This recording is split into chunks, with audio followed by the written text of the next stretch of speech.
Pertimbangan MK, persyaratan ambang batas pencalonan presiden bertentangan dengan pasal 6A ayat 2 Undang-Undang Dasar 1945. Mahkamah Konstitusi atau MK memutuskan dan menyatakan bahwa Undang-Undang Nomor 11 Tahun 2020 atau Undang-Undang Cipta Kerja bertentangan dengan Undang-Undang Dasar 1945 atau istilah lainnya inskonstitusional bersyarat.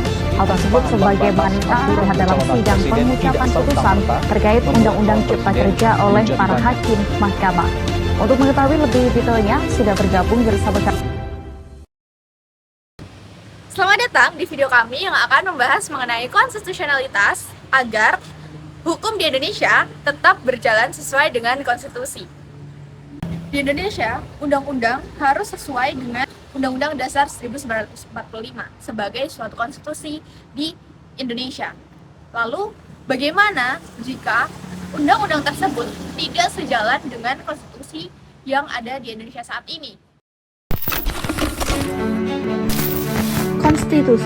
Konstitusi merupakan seperangkat prinsip, norma, aturan, dan nilai-nilai dasar yang mengatur serta mengorganisasi pemerintahan suatu negara.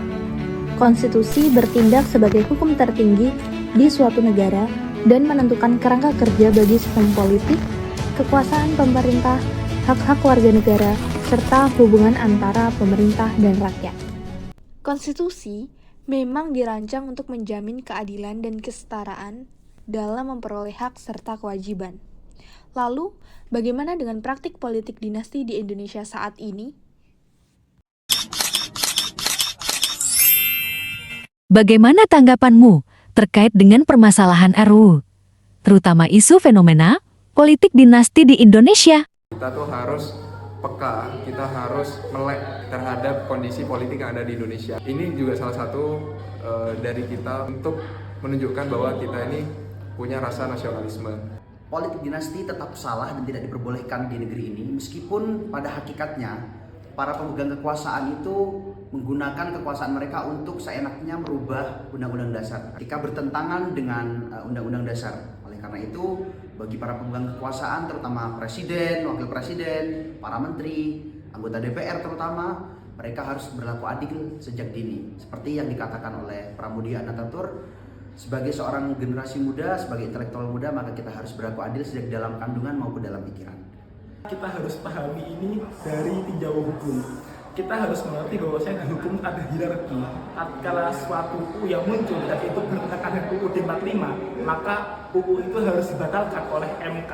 Dan jikalau kita tinjau dari segi politik, hal ini harus dikritisi karena itu bisa merusak integritas dari suatu demokrasi di negara. Lalu, sebagai generasi muda, langkah konkret apa yang dapat dilakukan saat menghadapi isu ini? Kita, generasi muda, terhadap politik dinasti dan terhadap Undang-Undang Dasar 1945 harus ikut andil jika terdapat perubahan Undang-Undang Dasar secara sepihak yang dilakukan oleh pemerintahan.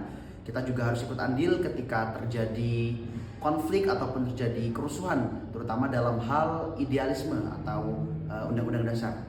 Maka langkah terbaik kita adalah selalu up to date, selalu mengetahui informasi terbaru dan melakukan demo ketika itu diperlukan. Langkah konkret sejauh yang aku tahu adalah salah satunya dengan demo, melakukan demo sebagai mahasiswa.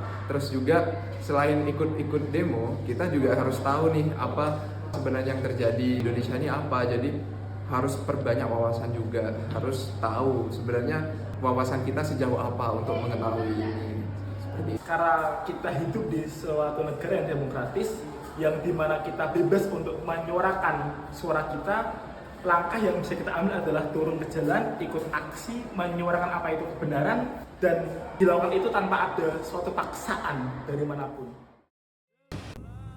Jika ditemukan UU yang bertentangan dengan Undang-Undang Dasar 1945 seperti dalam kasus politik dinasti, hal ini merupakan ancaman serius terhadap fondasi demokrasi dan keadilan di Indonesia.